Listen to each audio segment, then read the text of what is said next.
Invalidation de 82 candidats ayant concouru aux élections législatives de 2023 et annulation de 10 circonscriptions électorales dans Massimanimba, dans les Kouili et Yakoma, dans le nord Ubangi. Est-ce un feuilleton ou un événement qui suit son cours? Madame, Monsieur, bonjour et bienvenue à Exclusif du jour. Voilà la question à laquelle devra répondre l'invité du jour. Il s'agit bien de Cédric Moudiantou. Il est porte-parole du parti Autre Vision du Congo AFC, en sigle, parti cher à Didier Boudimbo. Bonjour Cédric Moudiantou et bienvenue. Bonjour Madame Eben, bonne année. Merci beaucoup. Ouvrons cette émission par cette question. N'étendons-nous pas vers la fragilisation de l'union sacrée? D'une part, vous savez avec moi, les invalidés, il y a de ces partis qui se désolidarisent de ces membres qui sont aujourd'hui cités dans de fraude, corruption et même détention illégale de DEV. Mais d'autre part, nous avons également l'affaire André Mbata. Vous le savez, il y a un élément sonore qui a fuité.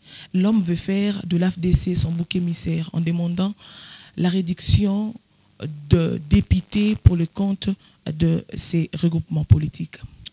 Merci beaucoup, une fois de plus. Madame, je voudrais commencer par le premier volet de votre question, notamment la question des invalidés, qui, d'après vous, serait aussi un motif de la fragilisation de l'union sacrée par rapport à la prise de position de formations politiques dont sont issus ces invalidés. Je crois plutôt que le problème ici dépend de ce que nous voulons faire de notre pays. Nous avons lutté pour que nous ayons un État. Et même dans l'appréhension du combat de nos pères fondateurs, notamment des l'UDPS, l'on vous dira la liberté et les pouvoirs sont l'émanation du peuple. Alors le seul moment où le peuple exprime sa volonté d'avoir des institutions ou même des dirigeants, c'est à travers les élections. Alors à l'issue des élections, nous avons besoin d'avoir des dirigeants qui viennent de la volonté du peuple et non des dirigeants qui se nomment eux-mêmes par la voie des tricheries comme on vient de le voir. Ces partis politiques ont des valeurs, évidemment celles ou même ceux qui se sont désolidarisés de ces membres pris main dans les sacs dans la détention illégale des DEV. Donc, si cela doit être perçu comme une fragilisation, alors c'est l'union sacrée qui perd plutôt son sens par rapport à l'appréhension de ces individus. Je crois plutôt que c'est même la consolidation de l'union sacrée qui est une affaire du peuple congolais. Le peuple congolais se retrouve bien sûr dans la décision prise par la CENI, celle voulant bien sûr avoir des dirigeants, les députés qui émanent de la volonté du seul souverain primaire, le peuple. Nous allons revenir sur cette question électorale pendant cette émission, mais bon, parlons de la deuxième phase de la question liée à l'affaire André Mbata et l'AFDCA. Comme je l'ai dit dans ma question, l'homme veut faire de l'AFDCA son bouquet mystère. Également, j'en venais. Je répondais au premier volet, tout en considérant celui-là comme le deuxième volet. D'accord. Nous parlons des élections, madame. Monsieur Mbata, qui aussi était candidat, bien sûr à qui j'adresse mes salutations, n'a pas une volonté à exprimer par rapport à la position que devrait avoir une formation politique. Une formation politique aussi bien installée dans le pays comme la FDC. Expliquez-vous. Oui, je m'explique, puisque lorsque vous dites Monsieur André Mbata veut faire de l'AFDC son bouc émissaire par rapport à ce qu'il voudrait que l'AFDC puisse avoir comme nombre de députés, ben non, lui ne nomme pas, il n'est ni la CENI, encore que la CENI aussi ne nomme pas. Même le président de la CENI n'a aucune décision à prendre sur le nombre de députés qui devaient avoir une formation politique. C'est la volonté du peuple. C'est de l'ancrage populaire et l'envergure politique de chacune des formations politiques à l'instar de l'AFDC. Nous regrettons par ailleurs que ce soit des propos, moi personnellement je n'ai pas entendu ça, mais ce soit des propos qui viennent d'un dirigeant, d'une aussi haute personnalité de la République, je crois, au présidium de l'Union sacrée, ou même encore à l'inspirateur de l'Union sacrée, j'ai cité le chef de l'État, de tirer toutes les conséquences par rapport à ces propos qui évidemment pourront être considérés comme de l'huile mise dans le feu. Je crois plutôt que les conséquences doivent être tirées, mais il n'y a pas de crainte par rapport à cette menace, puisque ce n'est ni lui, encore moins le président de la CENI ou un membre de la CENI qui pouvait avoir une volonté délibérée ou même exprimée de donner à un parti politique un sort, notamment en ce qui concerne le nombre des députés. Non, c'est la volonté du peuple. Si l'AFDC avait aligné des candidats qui étaient proches de la population et dont la vision a été adoubée par celle-ci, il n'y a aucune crainte à avoir par rapport à ce qu'aurait dit le professeur Mbata. Justement, c'est la conséquence du travail des candidats de la FDC qui sera le fruit évidemment de leur travail à l'issue de la publication des résultats. Je me pose cette question, pourquoi seulement vouloir tirer sur l'AFDC? Est-ce que le regroupement politique fait peur jusqu'à ce point? Il est vrai qu'il reste vraiment un allié de taille dans l'Union sacrée, mais pourquoi vouloir tirer? Vous n'êtes pas de l'AFDC, c'est pas, mais bon, vous êtes politique congolais. Pourquoi vouloir tirer seulement pour un seul parti? Peut-être bien l'homme a déjà de visères qui tendent vers des prochaines années, voyant la performance du regroupement, voyant les têtes qui constituent les regroupements. Ça fait peur ou ça reste écarté pour que les autres aient de la place? Fort malheureusement, ici, je ne saurais pas répondre à certaines questions parce que les mobiles politiques à la base des faits audio, il n'y a que le professeur Mbata lui-même qui peut le dire. Donc, moi, je ne saurais pas aller dans la profondeur de son intention. Okay. Mais si je peux répondre plutôt à votre question, c'est lorsque vous dites pourquoi une crainte, je ne vois pas qu'il y ait eu une formation politique au sein de l'Union sacrée qui fasse peur ou constitue un objet de crainte pour une autre. Nous sommes une famille sacrée. Avant d'être cette union sacrée, nous sommes une famille sacrée et notre inspirateur à nous tous, c'est le peuple congolais qui a porté un individu qui s'appelle Félix Tshisekedi. Nous sommes donc une famille.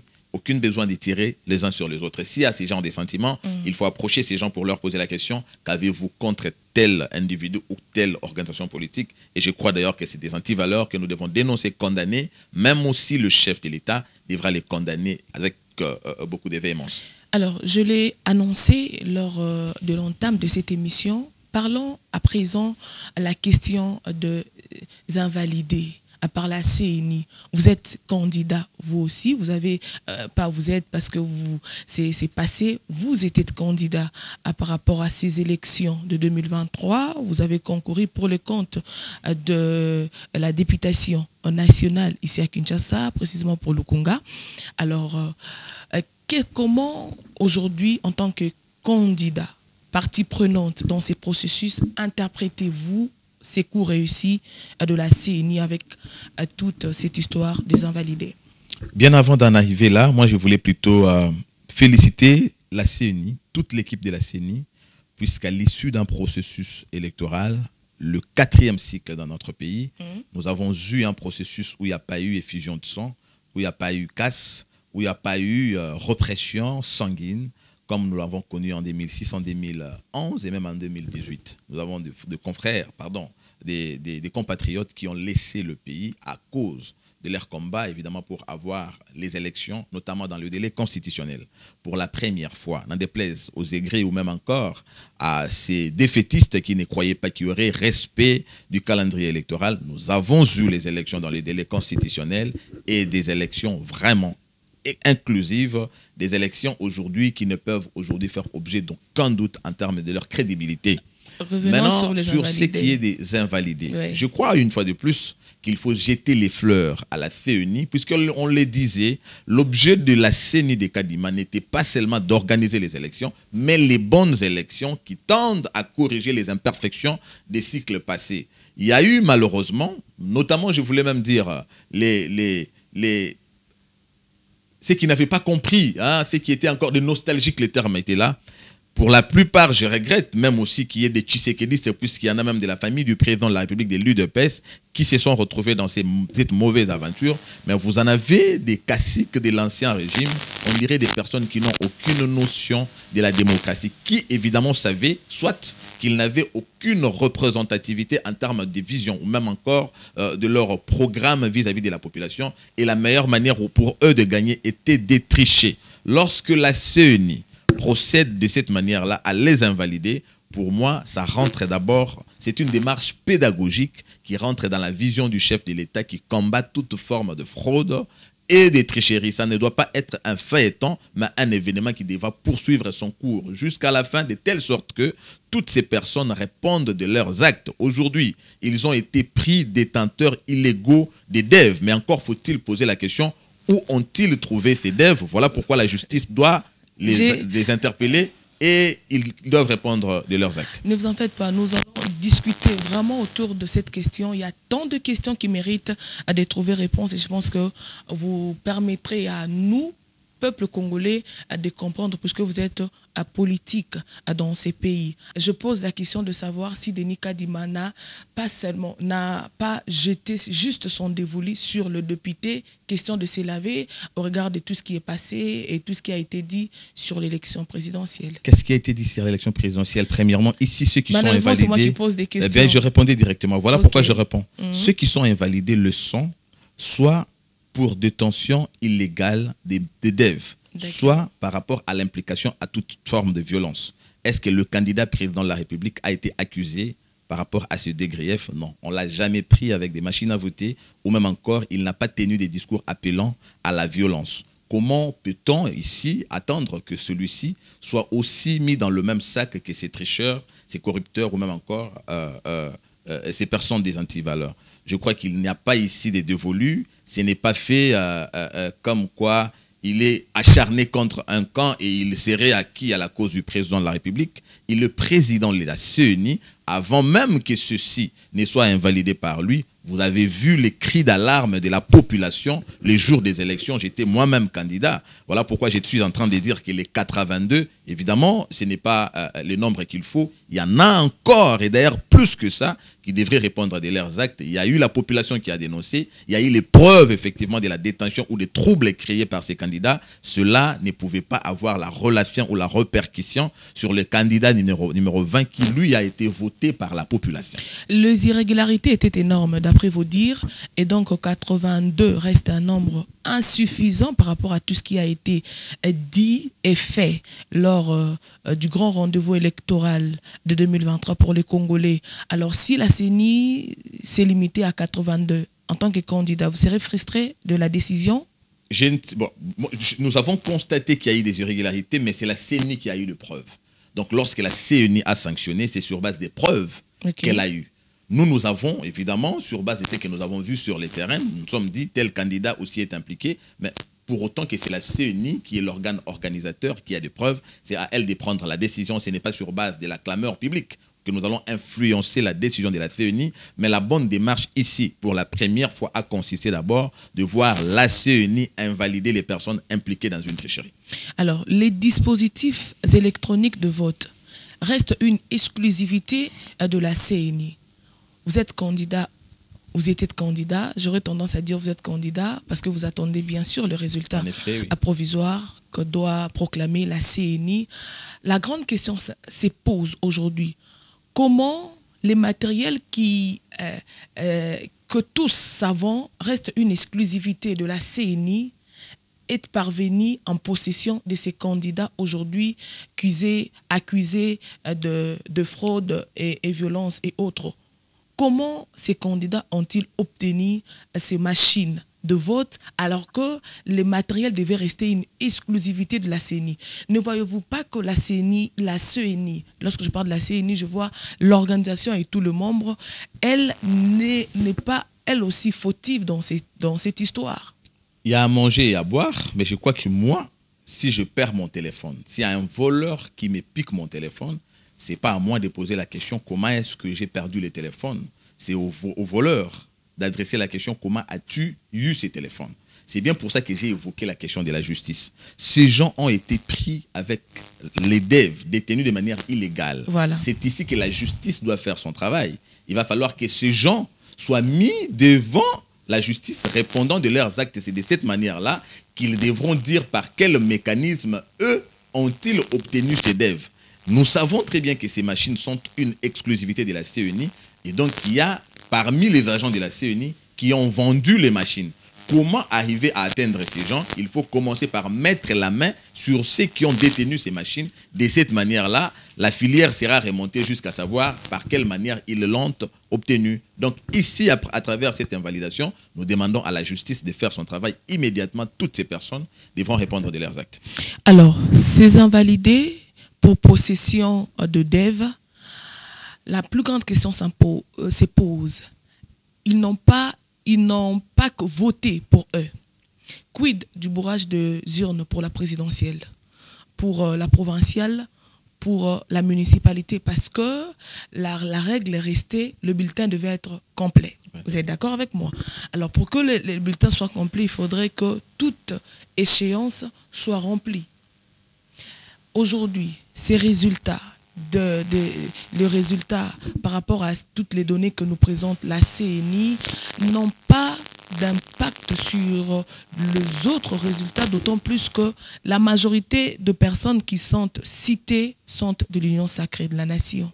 D'abord, avant que je ne réponde comme la CNI, je pense aussi que la justice voudrait que l'on accuse sur base de preuves. Il va falloir nous prouver effectivement, hormis le fait que ces gens seraient les l'Union sacrée, ici je parle au conditionnel puisque l'appartenance n'est pas les faits seulement de la déclaration mais des actes également, si effectivement ils ont voté pour le candidat que tous les Congolais qui accusent là supposent être bénéficiaires de ces votes. Ça c'est de un. De deux, le voleur ici n'est pas le bénéficiaire, n'est pas prétendument le bénéficiaire.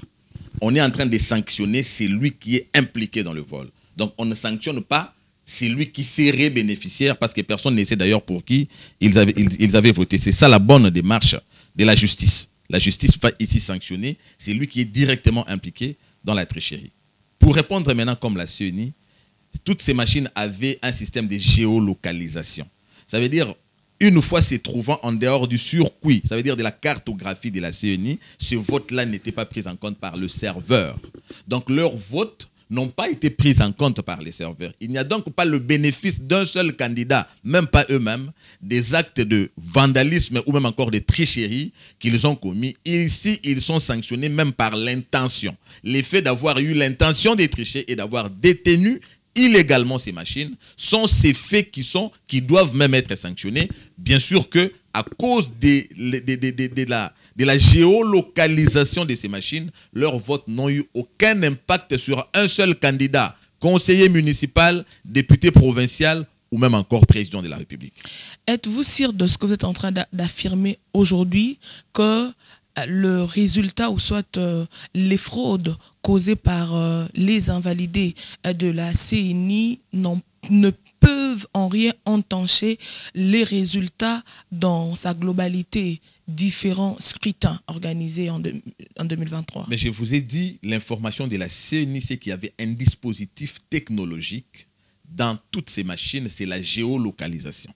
Ces machines en dehors du circuit, ça veut dire de la cartographie. En fait, la détention illégale des devs était quoi?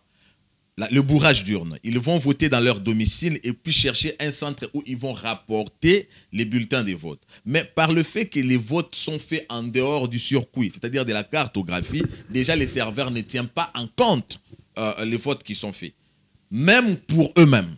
Donc, aucun vote qu'ils avaient fait n'a atteint les serveurs centrales. Donc, c'est incohérent de croire ici que ça a été un bénéfice pour d'autres candidats, notamment députés provinciaux, conseillers municipaux ou même encore président de la République. Voilà pourquoi j'ai dit la sanction ici, c'est l'intention du vol, de la tricherie qu'ils ont eue et surtout du déplacement d'un outil acquis au service des élections pour tous, mais ils voulaient le faire pour être assurés qu'eux allaient gagner sans être votés par le peuple congolais. C'est ce qui va être sanctionné. Il n'y a pas d'irrégularité qui rentre. Voilà pourquoi, une fois de plus, il va falloir saluer la CNI qui, on dirait, connaissait la mentalité du politique congolais, qu'il y aurait ce genre de cas. On a pensé à mettre un peu de modernité dans ces machines. J'ai parlé de la géolocalisation.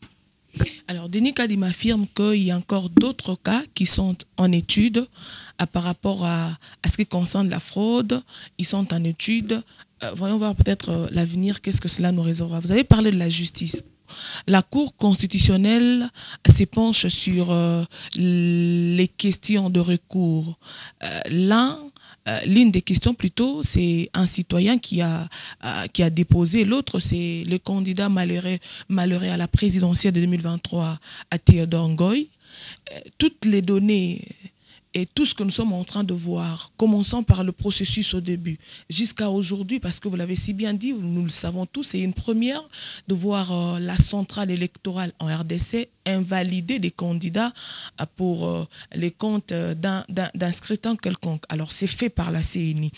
Tout ce que nous voyons aujourd'hui n'ouvre-t-il pas la voie à ceux-là qui pensait bien ou bien qui ne cesse d'insister sur l'option d'annuler les élections de 2023 et réorganiser les dernières. Non, mais il faut poser la question à ceux-là parce que nous savons l'intention qui anime. Ils ont commencé à faire ces chantages bien avant que la CENI n'invalide tous ces candidats. Et moi, je me pose la question par rapport à leur contestation. Va-t-on annuler un examen puisqu'il y a eu un étudiant qui a triché? À eux de répondre puisque parmi eux, il y a aussi un professeur. Alors, je pense plutôt qu'ils reconnaissent en même temps qu'ils n'ont pas été élus. En 2018, par le fait du petit écart qu'il y a eu entre le président élu Félix Tshisekedi et Martin Fayulu le perdant, il s'était permis de s'autoproclamer président de la République. Mais cette fois-ci, j'ai vu le même faire appel à l'application de l'article 64 sans dire qui avait gagné. Allons revendiquer plutôt, allons demander l'annulation, mais il parle quand même de l'article 64, donc quelque part, il reconnaît qu'il n'était pas valable. Je voulais dire par là. Même les observateurs internationaux, nous savons tous que les élections sont une œuvre humaine.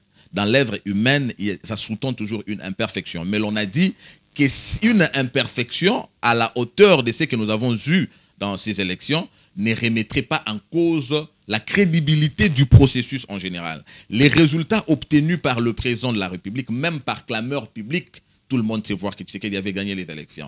Alors aujourd'hui, s'attendre à une annulation, puisqu'il y aurait quelques aigris déjà, d'ailleurs, qui savaient qu'ils allaient perdre les élections, je crois que c'est juste du faux. Je vais vous aider. Martin Fayulu a dit ceci lors de la sortie médiatique des opposants par rapport à tout ce processus. Il dit qu'il ne peut pas digérer, moi j'interprète, je résume, c'est dire, il ne peut pas digérer que lui, à Kikwit, qu'il ait perdu à Kikwit, c'est qu'il reste un territoire. Il ne peut pas digérer qu'à Pandi, Denis Mukwege n'arrive pas à remporter l'élection présidentielle. Avec ces petits détails, lui, il est vraiment sûr que non, même en termes de tricher, cela a été mal fait parce qu'il y a des preuves qui prouvent à suffisance que même sur ces territoires, il ne pouvait que sortir gagnant. Lui, pour le compte de Kikwit et Denis Mukwege par rapport à son village. Non, mais on peut être candidat et ne pas être voté par sa propre femme et ses propres enfants. C'est ça aussi la réalité électorale. Lorsque Martin Fayulu parle d'un fief qui lui serait acquis, c'est plus qu'il avait cru que là-bas, il avait la capacité de duper cette population. Mais cette population était aussi confrontée à des faits, notamment le bilan de Félix Tshisekedi. Ici, il n'était plus question d'appartenance tribale ou même encore de la sociologie. C'était la sociologie d'une part, les faits d'autre part. C'est un peuple qui a manqué de l'électricité, c'est un peuple qui est resté dans l'illettrisme par manque d'infrastructures scolaires ou encore des capacités des parents à envoyer les enfants à l'école. Tshisekedi était une réponse à ces différents problèmes. C'est plus efficace qu'un simple discours qu'apporterait Martin Fayulu. En français, on dit « mieux vaut un tien que des tu l'auras ». Tshisekedi a apporté une réponse. Il en est de même pour le docteur Mukwege. Encore faut-il voir la réparation de femmes ou bien les efforts apportés par Félix Tshisekedi plutôt pour mettre fin à cette situation qui serait à la base des violations ou encore des viols de femmes. Je crois plutôt que le peuple congolais n'était pas dupe et ils sont plutôt restés dupes puisqu'ils croyaient que le peuple congolais ne savait pas faire la lecture de temps. Voilà pourquoi j'ai dit ils sont en train d'appeler à un soulèvement populaire qui n'aura pas lieu puisque l'expérience devrait leur enseigner qu'au mois de mai 2023, ils avaient aussi déjà appelé à d'autres manifestations. C'était déjà ça la consécration de l'article 64. Le peuple n'avait pas répondu puisque le peuple est ailleurs. Il marche dans l'optique de la reconstruction enclenchée par Félix Tshisekedi. Revenons sur la question d'annulation des élections. Puisque vous n'êtes pas d'accord, vous, c'est de l'Union sacrée de la nation, vous ne partagez pas l'avis que ces élections soient annulées pour une bonne réorganisation. Que faire pour éviter le chaos? Parce que vous êtes d'accord avec moi, l'allure où vont les choses, on risque de plonger dans un chaos qui peut-être demain n'arrivera pas à dire son nom si on continue et que peut-être bien la CENI arrive à publier la prochaine liste sur les invalidés. Il y a de mécontentements par-ci, par-là. Il y a les données sur table qui sont peut-être outre qu'est-ce que nous voyons. La question de l'annulation n'est toujours pas résolue. Et où irons-nous, nous, peuple congolais, avec ce pays demain? Non, il n'y a pas de chaos, madame. Le chaos, c'est lorsque le peuple ne se retrouve pas dans le résultat des élections. Nous avons eu le chaos en 2006 après les hold-up électoraux de l'abbé Malou Malou, paix à son âme. Oui. Une fois de plus, nous l'avons eu en 2011 avec Ngoï Mulunda. Et en 2011, nous avons commencé à sortir du lot parce que le peuple congolais s'est retrouvé dans la volonté, a retrouvé sa volonté dans les résultats publiés par la CENI. L'avenir d'un peuple ne dépendant pas de la volonté des individus, classe politique, c'est plutôt du peuple. Je pense qu'ils peuvent évidemment rester aigris ou même encore insatisfaits par rapport à la démarche de la CENI, d'une part d'invalider les tricheurs, d'autre part de ne pas réorganiser les élections à la volonté de ces individus, mais plutôt de faire la volonté du peuple, ce qui fait qu'il n'y aura pas du tout du chaos puisque le peuple congolais, comme disait paix à son âme, Roti Chimanga, il gagne toujours et une fois de plus, il vient de gagner. Il sort gagnant à l'issue des élections de 2023. C'est le peuple qui a gagné d'abord à travers la réélection de Félix Tshisekedi et le peuple gagnera réellement en retrouvant effectivement ses champions élus dans les différents scrutins, notamment législatifs. Vous êtes porte-parole de l'AVC, parti membre de l'Union dite sacrée, ici en République démocratique du Congo. Et vous soutenez Félix Tshisekedi, déjà de par les résultats de la CENI, l'homme est gagnant avec 73,34%. Comment vous, étant que politique, mais j'aimerais pas vraiment que vous penchiez du côté politique parce que vous aurez toujours des appartenances, il reste l'autorité morale du regroupement dans lequel vous êtes, mais j'aimerais bien que vous restiez congolais. Félix Tshisekedi, comment vous, étant que congolais, définissez-vous son deuxième quinquennat dont les attentes restent énormes? Oui, les attentes restent énormes. Voilà pourquoi le deuxième quinquennat de Félix Tshisekedi devrait consolider d'abord les acquis. Quels sont ces acquis? Notamment par faire la gratuité de l'enseignement qui projette les Congos vers un avenir meilleur. On ne peut pas parler du développement sans que celui-ci ne sous-tende auto-entretenu. Avec la gratuité de l'enseignement, ce sont les fils du Congo qui reconstruiront le Congo. Demain, c'est déjà un acquis qu'il va falloir être consolidé. Deuxièmement, nous avons aujourd'hui la situation très préoccupante de la sécurité. On ne peut pas jamais être tranquille lorsque nos sœurs sont violées. Nos enfants, nos parents sont toujours en fuite de l'autre côté. Ou même encore lorsque nous voyons Bunagana aujourd'hui, ne pas savoir il appartient à la RDC ou ailleurs. Une fois de plus, il va falloir que le chef de l'État s'épanche à l'instauration de l'autorité de l'État pour qu'effectivement la RDC sache conserver toutes ses limites historiques, même encore repousser loin toute velléité expansionniste de nos voisins. Surtout, l'enjeu que le peuple congolais attend du second mandat du chef de l'État, c'est sur le plan social. Nous sommes un pays prédominé par la jeunesse, mais aujourd'hui, quelle jeunesse abandonnée à son triste sort? Une jeunesse qui dépend de la loterie, notamment du pari foot et des winners, avec le taux de chômage qu'on ne sait plus calculer. Alors, il va falloir que le deuxième mandat s'épanche notamment à des politiques publiques de création d'emplois, d'appui à l'initiative privée et tout ce qui vise l'entrepreneuriat. C'est ce qui fera de ce peuple congolais un peuple réellement stable sur son sol et nous combattrons effectivement la pauvreté puisque n'oubliez pas qu'il a prôné lors de son premier mandat vaincre la pauvreté. On ne pourra pas vaincre la pauvreté. Chose qui n'a pas été réalisée lors de ce premier mandat. Et donc, pour le second, lorsque vous revenez sur la question, il y a de quoi s'investir. Les bases ont été jetées. Il n'a pas tout fait, mais les bonnes bases ont été jetées. Et même s'il va falloir lui donner une note, ça sera plus de 6 sur 20. Ça veut dire qu'il est déjà dans le banc. Quelqu'un qui a 7 plus de 6 sur 20. Pardon, plus de 6 sur 10, disais-je.